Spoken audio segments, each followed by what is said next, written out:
They're very talented on the offensive side and defensive side. And, the coaches, they're going to put together a great game plan, and I feel like we're going to execute it.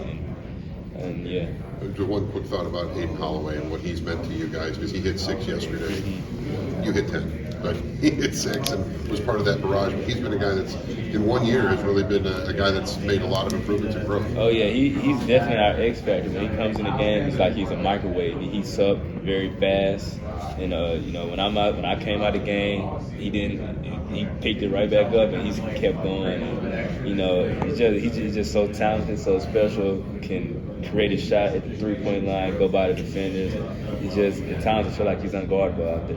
Mark, what do you remember about playing against Aiden last year? I remember the Iron Ball of basketball that came in the our spot, and it was a great matchup, and we was out there competing. It was rivals at the time, just a little trash talk. But now that he's on this side, it's all laughs. When you saw that he was transferring to Alabama, did that surprise you? I talked to Mo, and he said he thought it was fake when he first saw it. Yeah, so what did you think? I thought it was, a joke or something. But I looked, and I was like, oh, this is for real.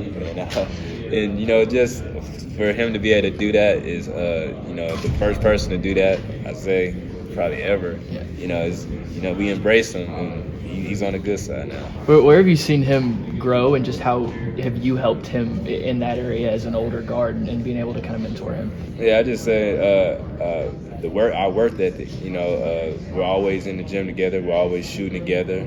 Even after practice, we try to come in like 5 p.m., 6 p.m. that night, and it would be me, him, Coach Murphy, and CY, and Labaron. So just that work ethic. I feel like it's really showing off, and it's been showing off all season.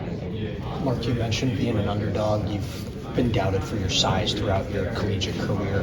What can you say about how differently you're going to attack this Duke team, who's known for their size and their physicality? Just got to be smart. They got a center that has a 9'8" standing reach, so it's not smart to challenge him at the rim, and just having experience of going against size. SEC has a lot of size on it, and I feel like executing our game plan. We talked playing in the Final Four just a few moments ago, but where does yesterday's performance rank all time for you in March? Probably, definitely, I say right now top 2, definitely, because just Sweet 16, really really good BYU team, and to do it in a tough game, I say that's definitely. Thoughts on the nickname March Sears? It was definitely going around like last year, and then I had a game where I had hit 7 threes against Clemson, and topped that with 10 threes this year. I like that nickname. With the way you guys shoot threes and the pace you play, at the NBA level, there's been a lot of talk this season in particular about how many threes so many teams shoot in the league now. Do you feel like whenever you do decide to go to the NBA that the style that you play here is going to help you transition to the NBA, given kind of the way the game is going at this point? Yeah, most definitely. We play an NBA system. We play fast, and just like the coach said, we like the Celtics. They shoot 53s, try to shoot 53s a game. We want to shoot as many threes as we want to shoot in a game. And I feel like our style of play, the way we want to play fast, and it's either threes or layups or floaters. Just our style is really similar.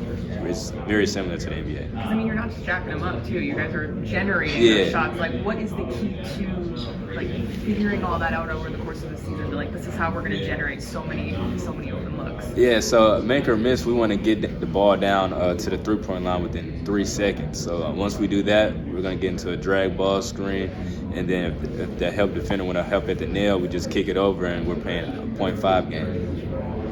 Has the message kind of changed at all, given that this is now a trip to the Final Four on the line, or has it kind of stayed the course overall? Yeah, it stayed the course overall. We treat this game like any other game. Just have that same mentality to get ready for this game. Gotcha. And just given the momentum from the last game, is there any way that could really be a factor against Duke? Oh yeah, for sure. Especially when you have momentum and you you seen shots go in the gym that you're going to play in, you know, that confidence is going to be there. And now it's just a matter of fact of getting stops and leading the shot opportunities to get those looks again. And just what have you really seen from Duke's guards, specifically Tyrese Proctor? Yeah, you know, all their guards have length. They're big time shot makers coming off the pick and roll, and you know, they're very talented. You mentioned Seen you in particular have a little bit of fun with the fans. Remember, I think at Texas A&M. Just did that fuel you? Like in particular, do you find that you play better when you're kind of the target of fans? Yeah, definitely. A little bit for sure.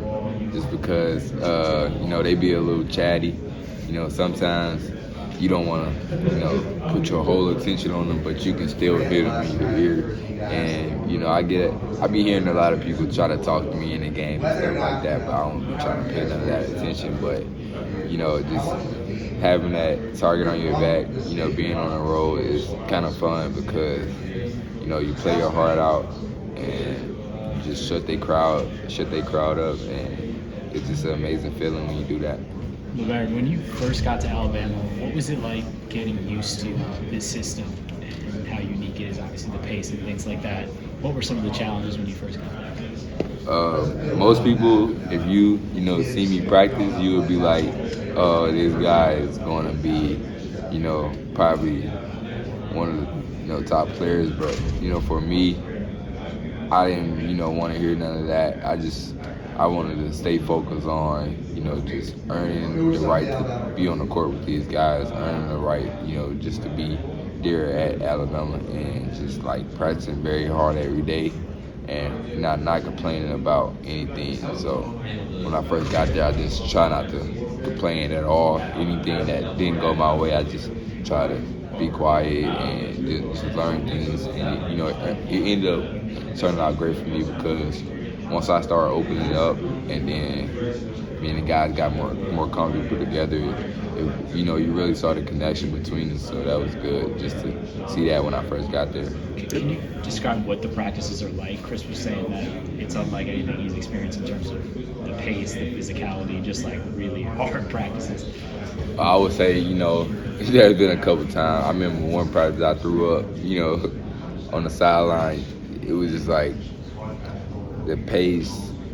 I always, you know, played at a fast pace, you know, everywhere I played at, but that pace right there is different because, you know, we were running up and down, and, you know, we don't stop unless it's a dead ball, or, you know, we don't even stop on fouls like that. You know, they check the ball, they put it back at the top, and we were back running again. So it's really just like my first couple of practices, I was like, yeah, I can get like used to it, but my main concern was like just being under control and playing fast at the same time. So that's what I really had to learn, and, you know, they did a good job of showing me how to, you know, use start movements and stuff like that. And, you know, our strength coach, he really just talked to me about, like, I had great movements from, you know, the start, and he really loved that. So, you know, I just try to build that relationship with him. How much?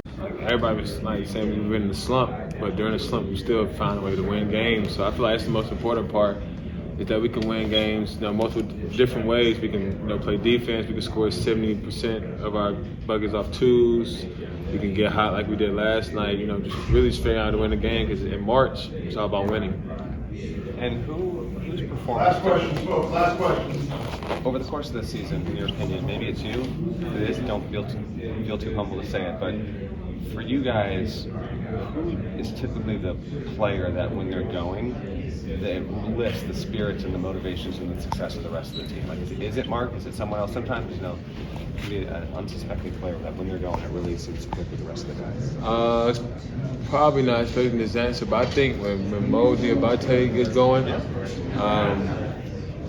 because he affects the game in many different ways, not just scoring. If he gets going, you know, he's getting buckets, he's getting offensive rebounds, kind of sets the tone, and we kind of follow his lead. Okay, cool. I appreciate it. Thank you so much. Does Preston make his own shirts? Like his red stuff? Do you know?